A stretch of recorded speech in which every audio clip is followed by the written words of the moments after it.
Hai, kita jumpa lagi dalam video yang kedua dalam YouTube channel saya ni. Kalau kita sebut diet ke laut dalam, mesti benda tu bukan satu yang asing lagi.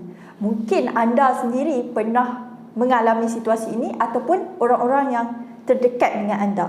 Ataupun mungkin anda ada ternampak di social media dan sebagainya. Selalunya orang sebut diet dah ke laut dalam. Sebab apa? Dah lemas, dah hanyut, dah terbenam. Dietnya mungkin awal-awal tu kita buat tu dah macam jadi, kita ibaratkan seperti hangat-hangat tahi ayam. Kenapa jadi macam tu? Kalau nak tahu kenapa, salah satu puncanya mungkin boleh terjadi disebabkan mindset ataupun cara fikir kita yang kurang tepat.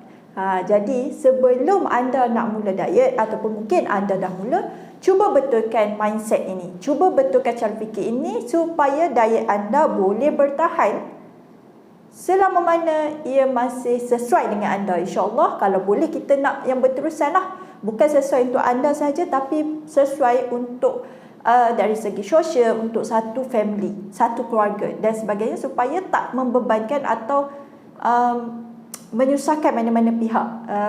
Begitu. Jadi video kali ni kita nak bincangkan kenapa benda ni terjadi dan macam mana untuk kita ubah supaya benda ni tak terjadi. Yang lepas tu biarkan lepas. Kita tak perlu nak menangisi yang lepas tu lama-lama, tapi kita ubah 1% satu hari pun insya-Allah baguslah. Jadi pastikan anda tonton video ini sampai habis. Kenapa selalu diet tu mudah kecundang? Okey, bila terjadinya diet ke laut dalam, selalunya dia ada 3 sebab lah. 3 sebab utama yang mungkin berkaitan dengan cara fikir kita. Yang pertama, diet tu boleh jadi yoyo. Tahu tak yoyo? Kalau yang kita panggil senior-senior sikit, mungkin tahulah permainan yoyo tu. Kalau macam adik-adik yang tengok video ni mungkin tak tahu sangat. Yoyo tu dia macam satu permainan, bila kita tolak tu dia melantun, naik turun macam tu. Okey. Kenapa diet kita boleh jadi yoyo? Kenapa kita panggil diet yoyo? Sebab berat badan kita tu cepat turun, cepat naik. Cepat turun, cepat naik. Dia macam tak stabil. Yang betul-betul yang kita kira penurunan berat badan yang efektif, yang berkesan adalah penurunan berat badan yang dapat dikekalkan. Maksudnya kalau sebelum ni berat badan berlebihan, kita turunkan sehingga capai berat ideal, berat itu dapat dikekalkan. Itu barulah betul diet yang sebenarnya. Diet yang boleh diserap menjadi gaya hidup. Tapi bila terjadinya diet yoyo ni, sebab kemungkinan kita mengamalkan diet yang konsepnya kurang bersesuaian, kadang-kadang boleh jadi tak selamat juga. Jadi dalam jangka masa yang lama-lama kita badan akan cari balik makanan yang mungkin anda buat crash diet ataupun anda buat fat diet. Diet yang macam trendy lah. Tengok orang tu turun, kita pun sibuk ikut. Padahal bila kita buat sendiri, rasa dia, kalau siapa pernah buat fat diet ke diet mengarut, dia sendiri rasalah. Macam pernah klien saya kongsikan, dia pernah buat satu diet ni, macam minum air sampai 4-5 liter sehari. Lepas tu ada hari di mana tak boleh nak makan selain pada buah, makan buah saja. Ini yang kita kategorikan sebagai diet mengarut. Benda ni kita tak boleh nak amalkan sebagai gaya hidup dalam jangka masa yang panjang.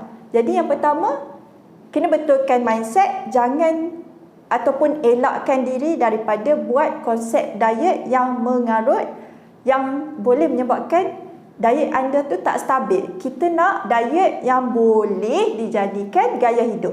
Kunci utamanya boleh jadi gaya hidup. Jadi setiap diet tu tak boleh nak sama ratakan semua orang.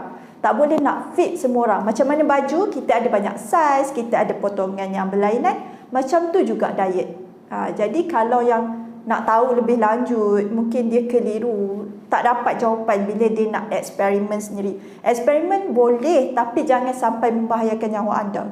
Maksudnya eksperimen tu mungkin kita boleh eksperimen dari segi cara masakan, cara potong, jenis buah kita suka. Mungkin kita tak suka buah apple merah yang gebu-gebu isinya. Mungkin kita suka buah apple merah yang rangup. Macam tu contohnya. Eksperimen yang tak melibatkan tak membahayakan nyawa ataupun merisikokan keselamatan anda. Bukan eksperimen, okey hari ni nak cuba diet minum air saja 5-6 liter. Itu diet yang boleh membahayakan anda. Yang pertama, elakkan daripada buat diet yo-yo, supaya berat anda pun tak jadi macam yo-yo. Yang kedua, okey, bila kita dah elak, apa yang kita perlu buat sebenarnya untuk pastikan diet kita ni tak ke laut dalam ataupun jadi macam yo-yo, kejap naik, kejap turun, kejap naik, kejap turun, tak stabil. Pada akhirnya kita ni bila dinilaikan semula, turun 1 bulan, naik 3 bulan, turun 1 bulan, naik 3 bulan. Jadi banyak lagi yang mana? Banyak berat idea ataupun banyak berat yang berlebihan. Cuba renung-renungkan semula. Okey, jadi macam mana nak pastikan diet kita ni berkesan, boleh dijadikan gaya hidup? Kena pegang benda ni betul-betul. Bila kita sebut diet, maksudnya makan.